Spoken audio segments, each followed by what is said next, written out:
പ്രിയപ്പെട്ട വിദ്യാർത്ഥിനികളെ came ടോക്കിലെ +1 improvement examination special ക്ലാസ്സിൻ്റെ 24ാമത് എപ്പിസോഡിലേക്ക് ഏവർക്കും ഹൃദയപൂർവ്വം സ്വാഗതം. എല്ലാവർക്കും സുഖമെന്ന് വിചാരിക്കുന്നു. 23 വീഡിയോയാണ് കെം ടോക്കിലെ ഇംപ്രൂവ്മെൻറ്റ് എക്സാമിനേഷൻ എന്ന പ്ലേലിസ്റ്റിൽ നമ്മൾ നൽകിയിരിക്കുന്നത്. 18-ാം തീയതി ആരംഭിക്കുന്ന ഇംപ്രൂവ്മെൻറ്റ് എക്സാമിനേഷന് വേണ്ടി തയ്യാറെടുക്കുന്ന വിദ്യാർത്ഥികൾക്ക്, കെമിസ്ട്രി പരീക്ഷയ്ക്ക് തയ്യാറെടുക്കുന്ന വിദ്യാർത്ഥികൾക്ക് ഉപകാരപ്പെടുന്ന രൂപത്തിൽ പ്രീവിയസ് ക്വസ്റ്റ്യൻസ്, അതായത് 12 ടൈമുകളിലായി ചോദിച്ച വിവിധ പരീക്ഷകളിലെ ക്വസ്റ്റ്യൻസും അതിൻ്റെ ആൻസറുമാണ് ഈ ടോപ്പിക്കിൽ നമ്മൾ ഡിസ്കസ് ചെയ്യുന്നത്. ക്വസ്റ്റ്യനും ആൻസറും മാത്രമല്ല, അതുമായി ബന്ധപ്പെട്ട് ഇനി വരാൻ സാധ്യതയുള്ള ചോദ്യങ്ങളെയും കൂടെ പരിചയപ്പെടുത്തുന്ന ഒരു സെഷനാണ് ഈ എപ്പിസോഡുകളിലൊക്കെ ഉൾപ്പെടുത്തിയിട്ടുള്ളത്. അതുകൊണ്ട് നിങ്ങൾക്ക് ഉപകാരപ്പെടുമെന്ന് വിചാരിക്കുന്നു.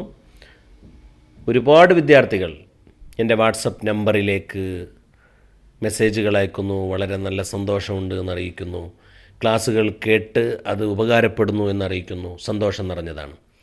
ഒരു വീഡിയോ അപ്ലോഡ് ചെയ്യുമ്പോഴേക്ക് മണിക്കൂറുകൾക്കകം രണ്ടാമത്തെ വീഡിയോ അപ്ലോഡ് ചെയ്യാൻ എന്നെ പ്രേരിപ്പിക്കുന്നത് നിങ്ങളുടെ ഈ സപ്പോർട്ടും നിങ്ങളുടെ ഈ അഭിനന്ദനവും ഒക്കെയാണ്.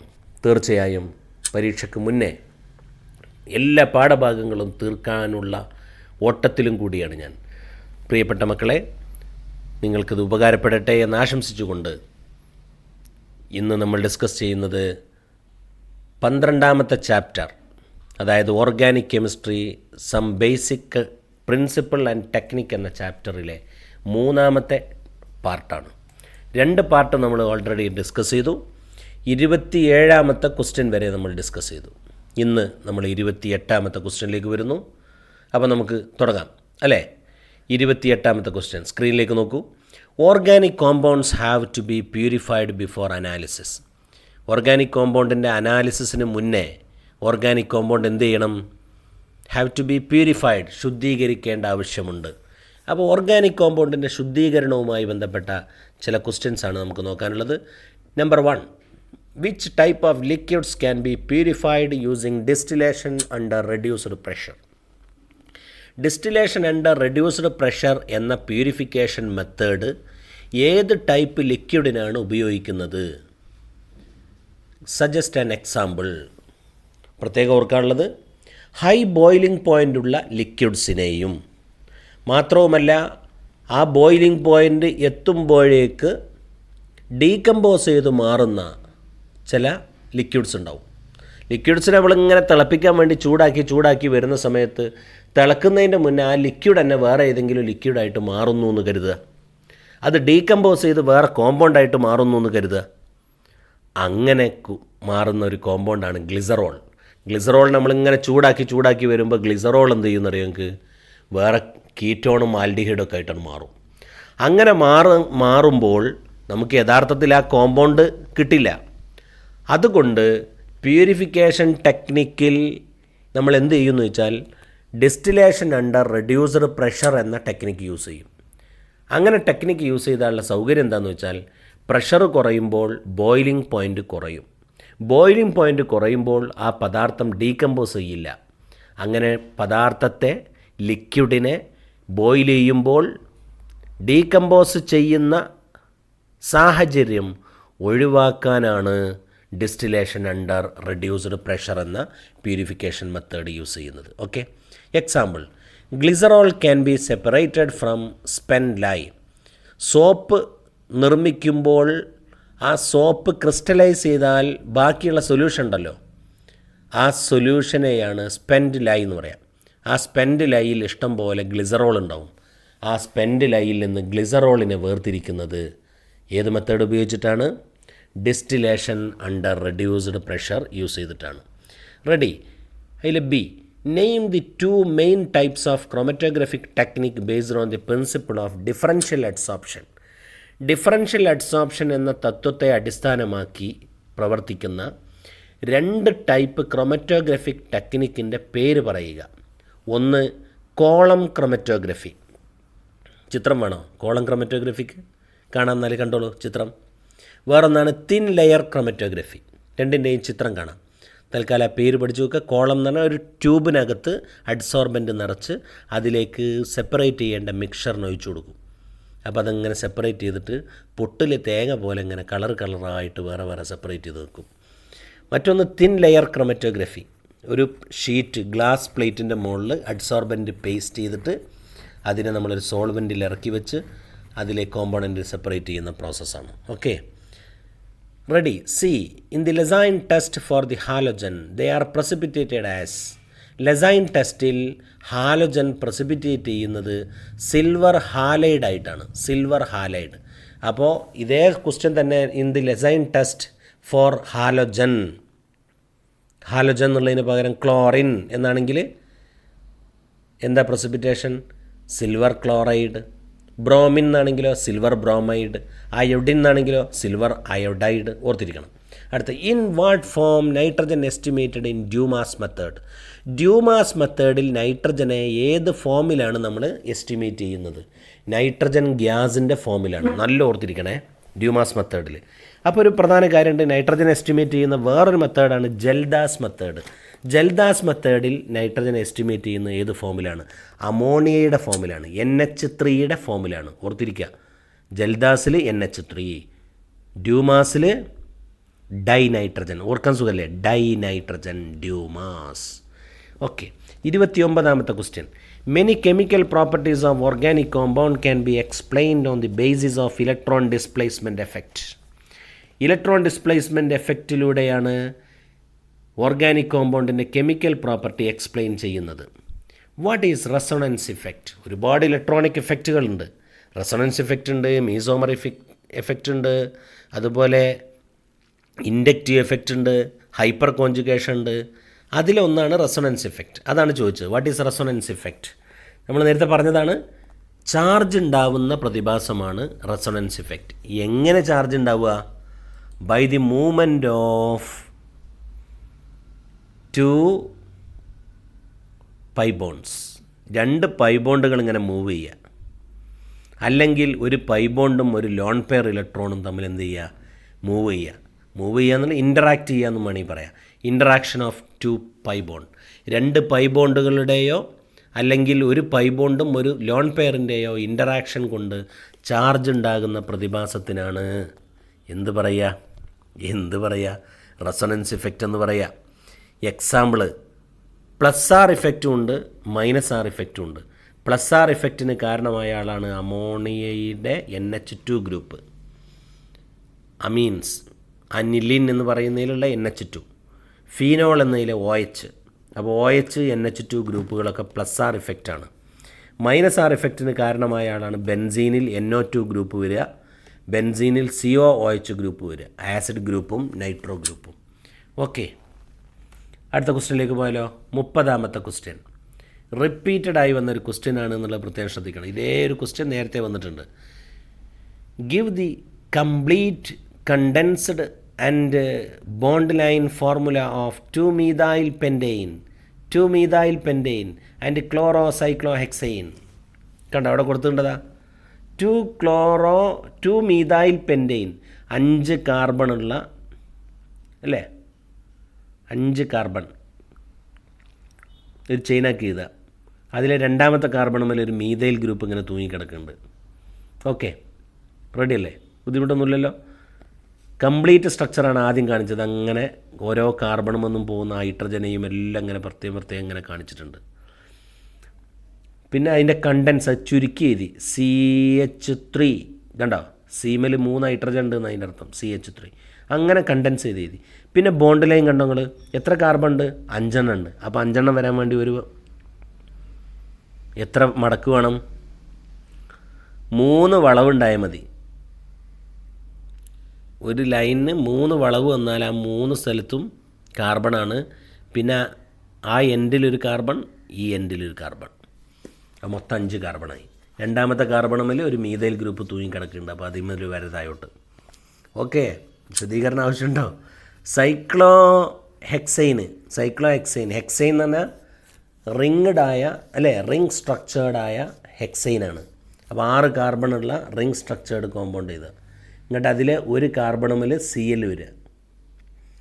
ഓക്കെ, അതിൻ്റെ ബോണ്ട് ലൈനും അതാണ് കൊടുത്തത്, അതിൻ്റെ കണ്ടൻസർ അതാണ് കൊടുത്തത്, കംപ്ലീറ്റ് സ്ട്രക്ചറും അത് അപ്പുറത്ത് കാണിച്ചിട്ടുണ്ടെന്ന്. അതിലെ രണ്ടാമത്തെ question, right the IUPAC name of the following compound. ആ കോമ്പൗണ്ട് നോക്കുക. ആദ്യം ഒരു കോമ്പൗണ്ട് തന്നിട്ട് 5 കാർബണുള്ള ഒരു ചെയിന്, അതിൽ മൂന്നാമത്തെ കാർബണുമിൽ OH തൂങ്ങിക്കിടക്കുന്നു. 5 കാർബണുള്ളതിൽ ഫസ്റ്റത്തെ കാർബൺ CHO ആണ്, ആൽഡിഹൈഡ് ഗ്രൂപ്പാണ്. ആൽ എന്ന് ചേർത്താൽ മതി. അപ്പോൾ എന്താണിത്? പെൻറ്റനാലാണ്. പെൻറ്റനാലിൻ്റെ മൂന്നാമത്തെ കാർബണുമിൽ OH. അപ്പോൾ 3 ഹൈഡ്രോക്സി. OHന് ഹൈഡ്രോക്സി എന്ന് പറയാം. അതെന്താ അങ്ങനെ ഹൈഡ്രോക്സി എന്ന് പറയാൻ കാരണം? ആൽക്കഹോൾ അല്ലേ എന്ന് ചിലർക്ക് സംശയം ഉണ്ടാവും. ഇല്ല, ആൽക്കഹോളിൻ്റെ ഗ്രൂപ്പും ആൽഡിഹൈഡിൻ്റെ ഗ്രൂപ്പും വന്നാൽ ഫങ്ഷണൽ ഗ്രൂപ്പ് ആൽഡിഹൈഡ് ഗ്രൂപ്പാണ്, OH ഗ്രൂപ്പ് സബ്സ്റ്റിറ്റ്യൂവൻ്റ് ഗ്രൂപ്പായിട്ടാണ് പറയുക. അതുകൊണ്ടാണ് 3 ഹൈഡ്രോക്സി പെൻറ്റനാൽ എന്ന് പറഞ്ഞത്. ഇനി ഇവിടെ ശ്രദ്ധിക്കാനുള്ള CHO എന്ന് പറഞ്ഞ ആൾ അവിടെ ഇല്ല എന്ന് കരുതുക. അങ്ങനെയാണ് അതിൻ്റെ പേരെന്താവും? CHO എന്ന് പറഞ്ഞ ഗ്രൂപ്പ് അവിടെ ഇല്ല. അവിടെ CH3, CH2, CHOH, CH3 എന്നാണ് കരുതുക. അപ്പോൾ എന്താ പേര് എന്ന് പറയാം? നിങ്ങൾക്ക് 2-ബ്യൂട്ടനോൾ എന്നാവും. ബ്യൂട്ടനോൾ. ആ സമയത്ത് OH ഫങ്ഷണൽ ഗ്രൂപ്പായിട്ട് മാറും, ആൽക്കഹോളിക് ഗ്രൂപ്പായിട്ട് മാറും. ഓക്കെ, അടുത്ത ക്വസ്റ്റ്യൻ നോക്കാം. ഇപ്പുറത്ത് നോക്ക്. 2, 4, 6, 7 കാർബണുള്ള ഒരു ചെയിനാണ്. അതിലെ രണ്ടാമത്തെ കാർബണുമേൽ ഡബിൾ ബോണ്ടുണ്ട്, 5ാമത്തെ കാർബണുമേൽ ട്രിപ്പിൾ ബോണ്ടുണ്ട്. അപ്പോൾ നമ്പർ കൊടുക്കേണ്ടത് വലത്തുനിന്ന് ഇങ്ങോട്ടാണോ ഇടത്തുനിന്ന് ഇങ്ങോട്ടാണോ എന്നുള്ളതാണ്. ഇടത്തുനിന്ന് ഇങ്ങോട്ടാണ് കൊടുക്കേണ്ടത്, കാരണം ഡബിൾ ബോണ്ടിനാണ് ട്രിപ്പിൾ ബോണ്ടിനേക്കാൾ പ്രയോറിറ്റി. അതുകൊണ്ട് പേര് കിട്ടി. 7 കാർബൺ ഉണ്ടായ ഹെപ്റ്റ്. രണ്ടാമത്തെ മേൽ ഈൻ, ഡബിൾ ബോണ്ടാണ് ഈൻ തന്നെ. ട്രിപ്പിൾ ബോണ്ടിന് YNE എന്നാണ് പറയുക. ട്രിപ്പിൾ ബോണ്ട് 5ാമത്തെ കാർബണാണ്. ഓക്കെ, ക്ലിയർ അല്ലേ? അടുത്ത ക്വസ്റ്റ്യനിലേക്ക് വരാം. 31ാമത്തെ question, give any 3 types of structural isomers. Structural ഐസോമേഴ്സിൻ്റെ ഏതെങ്കിലും 3 ടൈപ്പ് പറയാം. Give example. ബുദ്ധിമുട്ടുണ്ടോ? സ്ട്രക്ചറൽ ഐസോമേഴ്സ് നമ്മൾ ഫസ്റ്റ് പാർട്ടിൽ ഡിസ്കസ് ചെയ്തതാണ്. വേണമെങ്കിൽ ജസ്റ്റ് നമുക്ക് പെട്ടെന്ന് കാണാൻ വേണ്ടിയിട്ട് ഇപ്പോൾ സ്ക്രീനിലേക്ക് നോക്കുക. 4 സ്ട്രക്ചറൽ ഐസോമേഴ്സ് ആണുള്ളത്. ഒന്ന് ചെയിൻ, മറ്റൊന്ന് പൊസിഷൻ, മറ്റൊന്ന് ഫങ്ഷണൽ, 4ാമത്തത് മെറ്റാമറിസം. ഒന്നുകൂടെ നോക്കുക. അതിൻ്റെ ഡീറ്റെയിൽഡ് ആയിട്ടുള്ള വോയിസും മറ്റുമൊക്കെ നിങ്ങൾ പാർട്ട് 1ൽ ആ ക്വസ്റ്റ്യൻ വന്ന ഭാഗം നോക്കിയാൽ മതി. ഓക്കെ, ക്വസ്റ്റ്യൻ നമ്പർ 6 ആണത്. ശ്രദ്ധിക്കാം. രണ്ടാമത്തെ question, how will you identify the presence of halogen by using sodium fusion extract. ഇത് നമ്മൾ പറഞ്ഞതാണ്. കഴിഞ്ഞ പാർട്ട് 2ലും ഡിസ്കസ് ചെയ്തതാണ്, പാർട്ട് 1ലും ഡിസ്കസ് ചെയ്തിട്ടുണ്ട്. ഞാൻ ഡീറ്റെയിൽസിലേക്ക് പോകുന്നില്ല. നിങ്ങളത് കേട്ടിട്ടുണ്ടെങ്കിൽ ഇത് റിപ്പീറ്റഡ് ആണെന്ന് നിങ്ങൾക്ക് മനസ്സിലാവും. എത്രമാത്രം പ്രാധാന്യമുണ്ട് ഈ ക്വസ്റ്റ്യന് എന്ന് മനസ്സിലാവാനും ഈ റിപ്പീറ്റേഷൻ നമ്മളെ സഹായിക്കും. തീർച്ചയായും അതിൻ്റെ ആൻസർ ഞാൻ വേണമെങ്കിൽ ഇപ്പോൾ സ്ക്രീനിലൊന്ന് കാണിക്കാം, കണ്ടോളൂ. എന്നിട്ടത് പഠിക്കുക. വീഡിയോ ഒന്ന് പോസ് ചെയ്തിട്ട് അതൊന്നുകൂടെ ഒന്ന് വായിച്ച് മനസ്സിലാക്കി ഉറപ്പിക്കുക. സോഡിയം ഫ്യൂഷൻ എക്സ്ട്രാക്റ്റ്, ഓർഗാനിക് കോമ്പൗണ്ടും സോഡിയം മെറ്റലും മിക്സ് ചെയ്ത് നന്നായി ചൂടാക്കി ഒരു ചൈന ഡിഷിൽ, അതായത് പാത്രത്തിലേക്ക് പ്ലഞ്ച് ചെയ്തിട്ട് നന്നായി അരച്ചെടുക്കുക, ഗ്രൈൻഡ് ചെയ്ത് ഫിൽറ്റർ ചെയ്തെടുക്കുന്നതിനാണ് സോഡിയം ഫ്യൂഷൻ എക്സ്ട്രാക്റ്റ് എന്ന് പറയുക. അതുപയോഗിച്ചിട്ടാണ് ടെസ്റ്റ് ചെയ്യുക. ലെസൈൻ ടെസ്റ്റ് എന്നാണ് നമ്മളതിനെ പറയാറ്. Okay, name the method of estimation of halogen. ഹാലജനെ എസ്റ്റിമേറ്റ് ചെയ്യുന്ന മെത്തേഡിന് എന്താണ് പേര്? കാരിയസ് മെത്തേഡ് എന്നാണ് പറയുക. നൈട്രജൻ എസ്റ്റിമേറ്റ് ചെയ്യുന്ന മെത്തേഡിന് എന്താണ് പേര്? Kjeldahl's method. വേറെ മെത്തേഡ് ഏതാണ്? Dumas method. ഇങ്ങനെ അതും നമ്മൾ പഠിച്ചു. അടുത്ത ക്വസ്റ്റ്യനിലേക്ക് വരാം. 32ാമത്തെ question, a group of organic compounds each contain a characteristic functional group form a homologous series. Give an example for an homologous series. Homologous സീരീസിന് എക്സാമ്പിളാണ് ആൽക്കെയിൻ. C4H2n+2 എന്ന് പറഞ്ഞ ഫോർമുല. അതായത് CH4 CH3 CH3 CH3 CH2 CH3 CH3 CH2 CH2 CH3 അങ്ങനെ ഓരോ CH2 ഇങ്ങനെ കൂട്ടി കൊടുക്കുന്നതിനനുസരിച്ച് മീഥൈന് ഈഥൈനാവും, ethyne പ്രൊപ്പൈനാവും, propyne ബ്യൂട്ടൈനാവും, പെൻറ്റൈനാവും, എക്സൈനാവും, അങ്ങനെ അങ്ങോട്ട് പോകും. എന്താണ് അഡ്ജസൻറ്റ് ഗ്രൂപ്പുകൾ തമ്മിലുള്ള വ്യത്യാസം? CH2വിൻ്റെ വ്യത്യാസമാണ് ഉണ്ടാവുക. Give the IUPAC name of the following compound. അതാ ഒരു കോമ്പൗണ്ട് അവിടെ തന്നിട്ടുണ്ട്. ആ കോമ്പൗണ്ടിൻ്റെ IUPAC നെയിം എന്താണ്? 2, 4, 6 കാർബണുള്ള ഒരു ചെയിനാണ്. 6 കാർബണുള്ള ചെയിനിൽ 2 ഫങ്ഷണൽ ഗ്രൂപ്പ് കാണാനുണ്ട്. COയുടെ ഫങ്ഷണൽ ഗ്രൂപ്പും COOHൻ്റെ ഫങ്ഷണൽ ഗ്രൂപ്പും. ഇതിൽ ആർക്കാണ് പ്രയോറിറ്റി കൊടുക്കേണ്ടത്? ഫങ്ഷണൽ ഗ്രൂപ്പായിട്ട് പ്രയോറിറ്റി കൊടുക്കേണ്ടത് COOHനാണ്. അപ്പോൾ എന്താണ് പേര്? ഹെക്സനോയിക് ആസിഡാണ്. പക്ഷേ പ്രത്യേകം ശ്രദ്ധിക്കാനുള്ളത് CO അതിൽ വന്നിട്ടില്ല. ബാക്കി അതിൻ്റെ കാർബൺ അതിൽ പെട്ടിട്ടുണ്ട്. 6 കാർബൺ എന്നുള്ളതിൽ ഹെക്സൈൻ എന്നുള്ളതിൽ ആ CO C വന്നിട്ടുണ്ട്. വരാത്തതുകൊണ്ട് അതിന് നമ്മൾ എന്ത് പറയുന്നറിയോ? 4-ഓക്സോ ഹെക്സനോയിക് ആസിഡ് എന്ന് പറയും. 4-ഓക്സോ ഹെക്സനോയിക് ആസിഡ്. നന്നായി ശ്രദ്ധിക്കണം. ഇനി 4-ഓക്സോ ഹെക്സനോയിക് ആസിഡ് എന്ന് തന്ന ആ സ്ട്രക്ചർ എഴുതാനും പഠിക്കണം. അതിൻ്റെ ബോണ്ട് ലൈൻ സ്ട്രക്ചർ എങ്ങനെയാണ് വരിക എന്ന് നിങ്ങളൊന്ന് എഴുതി നോക്കുക.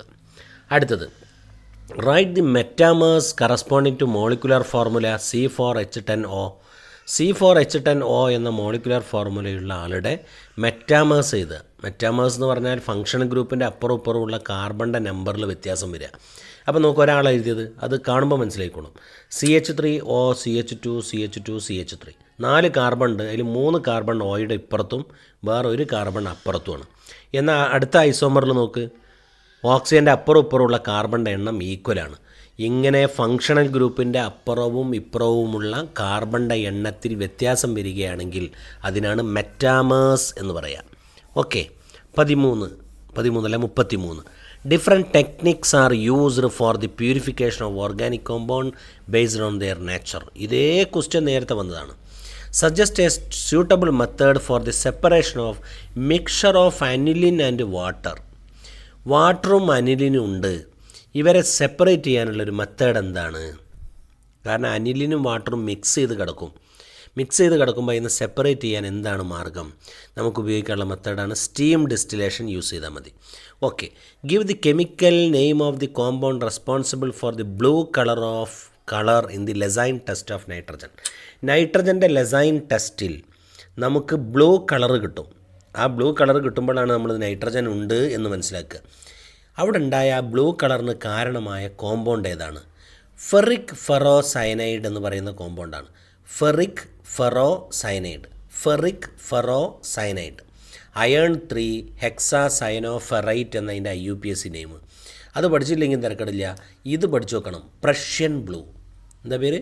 Prussian blue. ആ ബ്ലൂ കളറിന് കാരണമായ ആളാണ് പ്രഷ്യൻ ബ്ലൂ. അപ്പോൾ Lassaigne test, nitrogen, Prussian blue, ഇതിങ്ങനെ ഓർത്തിരിക്കാം. Next C. Briefly explain the principle involved in Jalda's method for the estimation of nitrogen. നൈട്രജൻ്റെ എസ്റ്റിമേഷനിലുള്ള ജൽദാസ് മെത്തേഡിൻ്റെ പ്രിൻസിപ്പിൾ എക്സ്പ്ലെയിൻ ചെയ്യുക. പ്രത്യേകം നിങ്ങൾ ഓർക്കുക, സൾഫ്യൂരിക് ആസിഡ് ഉപയോഗിച്ചുകൊണ്ട് ഓർഗാനിക് കോമ്പൗണ്ടിൽ നിന്ന് നൈട്രജനെ സെപ്പറേറ്റ് ചെയ്യുകയാണ്. അങ്ങനെ സെപ്പറേറ്റ് ചെയ്യുമ്പോൾ ആ നൈട്രജൻ അമോണിയയായിട്ട് മാറും. ഇത് നിങ്ങൾക്ക് പഠിച്ചെടുക്കുന്നതിന് ബുദ്ധിമുട്ടുണ്ടോ? അത് മാത്രം ഓർന്നിരുന്നാൽ മതി. ഓർഗാനിക് കോമ്പൗണ്ട് സൾഫ്യൂരിക് ആസിഡ് ഉപയോഗിച്ച് ഹീറ്റ് ചെയ്യുമ്പോൾ അമോണിയം സൾഫേറ്റ് ആകുന്നു. അമോണിയം സൾഫേറ്റിലേക്ക് സോഡിയം ഹൈഡ്രോക്സൈഡ് ഒഴിക്കുമ്പോൾ അമോണിയ ഗ്യാസ് ഇവോൾവ് ചെയ്യുന്നു. ഈ അമോണിയയുടെ അളവ് കണ്ടെത്തി നമുക്ക് നൈട്രജനെ എസ്റ്റിമേറ്റ് ചെയ്യാം. ഓക്കെ. 34ാമത്തെ question. Carbocations are formed by the heterocyclic cleavage of a covalent bond. Okay. Covalent bond 2 രൂപത്തിൽ ക്ലീവ് ചെയ്യാമെന്ന് പറഞ്ഞു. ഒന്ന് ഹെട്രോസൈക്ലിക് ക്ലീവേജും ഹെട്രോലൈറ്റിക് ക്ലീവേജും ഹോമോലൈറ്റിക് ക്ലീവേജും. What is heterolytic fission? അതായത് 2 ആറ്റത്തിനിടയ്ക്കുള്ള ബോണ്ട് മുറിക്കുമ്പോൾ ആ ബോണ്ടിന് കാരണമായ ഇലക്ട്രോൺ പെയറിനെ ഒരു പ്രത്യേക ആറ്റത്തിന് അങ്ങോട്ട് കൊടുക്കുകയാണെങ്കിൽ ഒരു ഭാഗത്ത് പ്ലസ്സും നഷ്ടപ്പെട്ട ആൾക്ക് പ്ലസ്സും കിട്ടിയ ആൾക്ക് മൈനസും വരും. ഇതിനാണ് ഹെട്രോലൈറ്റിക് ബോണ്ട് ഫിഷൻ അല്ലെങ്കിൽ ഹെറ്ററോളിസിസ് എന്ന് പറയാം. Okay. B. Arrange the following carbocation in the increasing order of stability. Tertiary കാർബോകാറ്റയോണാണ് സ്റ്റെബിലിറ്റി കൂടുതൽ. തൊട്ട് ബാക്കിൽ സെക്കൻഡറി കാർബോകാറ്റയോൺ, അതിൻ്റെ തൊട്ട് ബാക്കിൽ പ്രൈമറി, അതിൻ്റെ തൊട്ട് ബാക്കിൽ CH3+. അതവിടെ കൊടുത്തിട്ടുണ്ട്, ഓർഡർ കൊടുത്തിട്ടുണ്ട്. അതിന് കാരണം നമ്മൾ നേരത്തെ പാർട്ട് 2-ൽ എക്സ്പ്ലെയിൻ ചെയ്തിട്ടുണ്ട്. 35ാമത്തെ question. A series of organic compounds containing characteristic functional group and represented by a general formula is called homologous series. Organic കോമ്പൗണ്ടിൻ്റെ ഒരു സീരീസ് ഉണ്ട്, അതിലൊരു പ്രത്യേക ഫങ്ഷണൽ ഗ്രൂപ്പ് ഉണ്ടാവും. മാത്രമല്ല അതിനെ റെപ്രസെൻ്റ് ചെയ്യാൻ ഒരു ജനറൽ ഫോർമുലയും ഉണ്ടാവും. അങ്ങനെയുള്ള ആൾക്കാണ് ഹോമോലോഗസ് സീരീസ് എന്ന് പറയാം. മാത്രമല്ല അതിൻ്റെ തൊട്ടടുത്ത ആളുകൾ തമ്മിലുള്ള വ്യത്യാസം CH2-വിൻ്റെ വ്യത്യാസവുമായിരിക്കും. അങ്ങനെയുള്ള ആളിൽ ക്ലാസിഫൈ